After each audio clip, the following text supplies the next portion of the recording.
we get to see firsthand the difference that you all make. Thank you for continuing to support us. Thank you for continuing to support our families. Thank you for showing up tonight.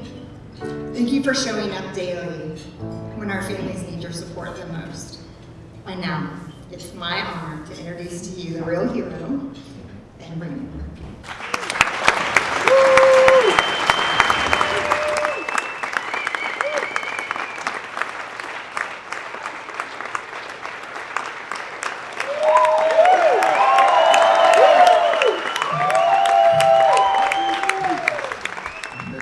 I haven't met you yet. My name's Ben. BB is a nickname, and that's what my friends and family call me. Here with my wife, Audrie, in the front.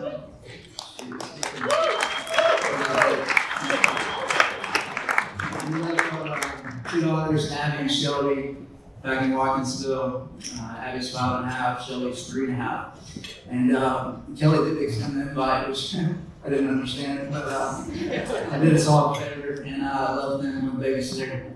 I don't think anybody wanted to hear Shelby asking for more ketchup. Wow, I just got a lot of gratitude to be here. Really humbled by this night. Just stood alone. We walked in the door. It was just, we met Kelly and Jennifer out front. It's just been really special. Back really, thank you so much. It's been an honor, truly, to get to know you and just understand your mission. And you guys have been really generous and helpful to me so far, and really as a resource for me. I really thank you, Kelly and Jennifer. The Quiet Hero team, just a really impressive group of young people. I'm a little bit envious. I mean, you guys are mostly in your 20s, and just from a philanthropic standpoint and your generosity, it's just it's really touched me, and I'm just really impressed by you guys as a group. The sponsors, I actually work in corporate partnerships for Georgia, so I understand a little bit about that world, and this stuff doesn't happen without you guys. And whether it's an individual sponsor or a corporate partner, any of those options, I appreciate you guys' participation and your generosity. The Thomas Louder Foundation, got a chance to talk to Stuart Carrington. I'm not sure where you're sitting, but man, thanks for sharing about your dad. That was really special, and look forward to more conversations like that. That's special. The DGD Fund, you guys, I appreciate you guys. And y'all are well indeed.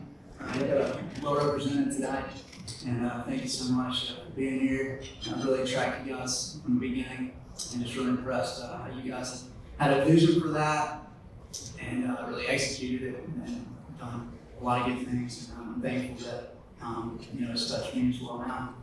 The Jennings family, not sure where we're sitting again, but we wouldn't be here with tonight without the Jennings family and friends coming together for a friend in need, and that's really been my story as well. So that that really touched me because that's what I've experienced as well. And also 3 boys, I've got 2 brothers, so I understand that dynamic from beating up on your little brother. Boys right there. Wanted to kind of shift gears and tell a story real quick. In 1954, there was a guy named Roger Bannister. Roger Bannister was an Englishman, and he was also a med student. He was training to run a 4-minute mile, and he had ran in the Olympics, a middle distance runner, ran the 1,500 meters, and the highest he got was 4th. And he trained for this 4-minute mile. And a lot of people said at the time that the 4-minute mile was impossible. And so there was a lot of psychology behind the 4-minute mile being impossible. And so Roger Bannister went out one day, and he woke up and it was windy. He was like, I don't know if I'll be able to run it today. And right before the race, there was a lull, and he was able to run that day. And he ran it in 3 minutes, 59 seconds, 59.4 seconds, and broke that barrier. And what's so interesting is after he did that, there were a lot of followers after that. In fact, naturally, somebody would have probably achieved the 4-minute mile at some point, but it took one person to break that ice. And now nearly 2,000 people have joined in. And so 4-minute mile. So how does that relate to the ALS community? Well, I think with the ALS community, for patients like me, I can't speak for everyone, but we're really just looking for a path to healing. Steps you can take, a journey, healing journey. It would be really ideal if it came in the form of a magic pill or a cure. I'm not hesitant to even use that word because we're really just looking for a path to healing, steps we can take to pursue healing. I still very much feel like I'm on a healing journey, and so I'm trusting and taking steps, little steps or rolling, however you want to put in that direction. And this community, there's a lot of heavy hitters here tonight, and that touch fact relief. And so, why not the people in this room to be a part of that change for the ALS community and for the future? Why not us? And why not now? Why not Georgia being waving that flag high and being able to take a lot of pride in changing the trajectory of how this disease is diagnosed and how it is laid out from a healing standpoint. So I think that's something we're all hopeful and expectant. I'm going to stay hopeful and expectant. And if we're not hopeful and expectant, who's going to be? And so this room, I'm really charging you guys to join me in being hopeful and expectant. Those are the two words that I want to cling to. And expecting for change, expecting for answers. Moving back to Roger Bannister, I mentioned that he's from England. England takes a lot of pride in that they ran first. There's a big track, there's a flag, there's a whole deal over there. And at the time, the Swedes were training during World War II to run the 4-minute mile and couldn't achieve it. And there was a guy in Australia, there was a guy in the States pursuing that 4-minute mile barrier. And England takes a lot of pride that Roger Bannister was the one that got it done. And so again, if we can, we've got Emory touches, Johns Hopkins, I'm going to clinic over in Augusta touches Duke University. We're all connected in this, and we've got the resources, and so I want to encourage you and thank you for participating in that purpose, and know that guys like me, we're clinging to case studies that are outliers.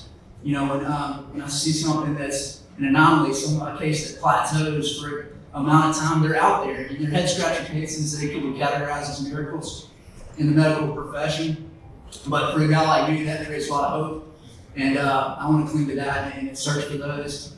And that's got to be covered in every diagnosis. If you're on that end of things, you've got to cover that too, and not just give it 3 to 5 years still. Because I understand you're not going to sugarcoat it, and I don't want you to sugarcoat it, but I also do want you to present the case studies of outliers of the people that just didn't follow the track that statistically it follows. So I think that's really important to cover those. Again, Duke University is done on ALS Untangled that has those different case studies that are complete outliers and not the norm. But again, hopeful and expectant. Let's stick with that. The genesis of fact relief, going back to that, is how it started, and why we're all here tonight. That is my story as well. Imagery from the gospel, faith, family, and friends have really sustained me in this journey thus far, and will continue to lean on that. But imagery from the gospel really sticks out to me. It's when Jesus heals a paralyzed man. Go figure that's something that resonates with me, and it's really by their faith that it gets Jesus' attention. And it's 4 guys that are carrying the mat for the guy. And they lower it down through the roof because they can't get to Jesus. Jesus, everywhere he went, you look at the gospel, there were crowds. And they couldn't get in the room. And so what they did is they dug a hole through the roof. They had clay type roofs and lowered the guy down through the roof. And I'm sure they were saying, hey, get on the mat because we're going to drop you down. And so the guy was like, bro, I'm paralyzed. Put me on the mat. I'm probably the only guy that can tell that. So that's exactly what they did. 4 guys dropping down to Jesus, and it's very clear in the language used that it's by their faith that they healed, and that's very different from the other. Typically, it's from the individual's faith. Sister, brother, you're healed based on their faith. So the imagery is something that I want to continue to lean on, and something that's giving me a lot of inspiration, a lot of hope. So carrying the mat has been a theme for me for this mentality of carrying the mat for each other, because we need each other. And I had to ask for help probably more than I would have ever felt comfortable with now. I mean, it's no secret that I need help. It's on help. My dad's sitting right here. I need that help. And but that's really what we're here. We're all. That's what we're here for. That's really why we're here. And so I would encourage you, like based on your skill set, to lean into that and to serve one another and carry them out for others that can't. And since you're in this room, I think you're doing that. And thank you. So thank you for that, for carrying them out for others that can't carry them out. Speaking of friends, back to Bannister, after the race, he runs this 4-minute mile and he's gassed. And he just falls into his coach's arms, and there's a reporter waiting in there with the mic. And he shoves it right in Bannister's face. This is all, you can watch it. It's on YouTube. Bannister attributes his 4-minute mile to his friends, his pacers, Chris Brasher and Chris Chadwick. And he said that those guys pacing him gave him the momentum he needed for that final push. Bannister was really known as a closer, and he had a really impressive final lap. It was a world record.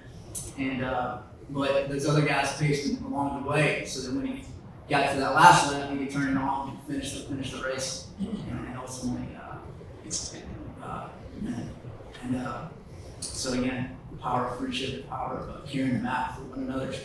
I want to read real quick a passage from 1 Corinthians chapter 9. This is from the Message version.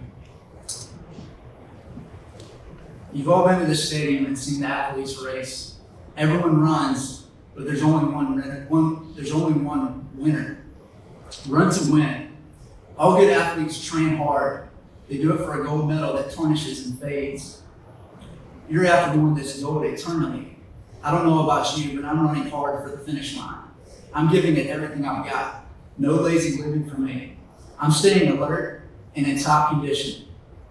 I'm not going to get caught napping, telling everyone else about it, and then missing out myself. The Apostle Paul also writes, a lot of these words from prison from my dad. I don't know how that relates to me. It kind of does. I don't know, just fun fact. It's true. So the Apostle Paul also writes, let us run the race set before us. And this is set before us really jumps off the page at me, because this is not the path or the journey or the race that I picture myself running or that I would choose.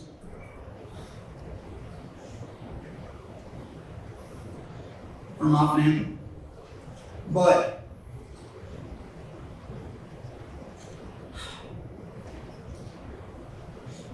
this is the path set before me.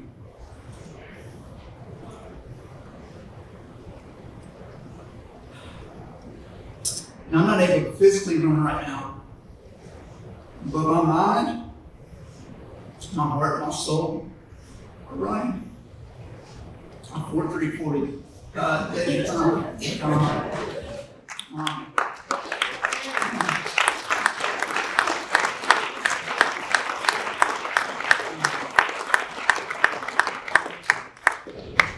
Only time will tell whether or not my body is able to heal this side of heaven.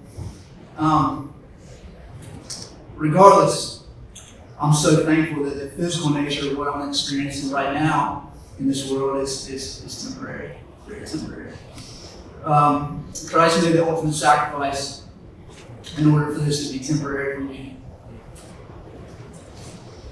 And so I want to encourage you to run the race set before you.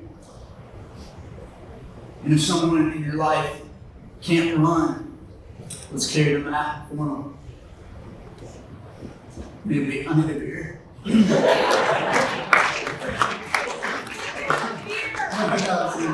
That's all I got.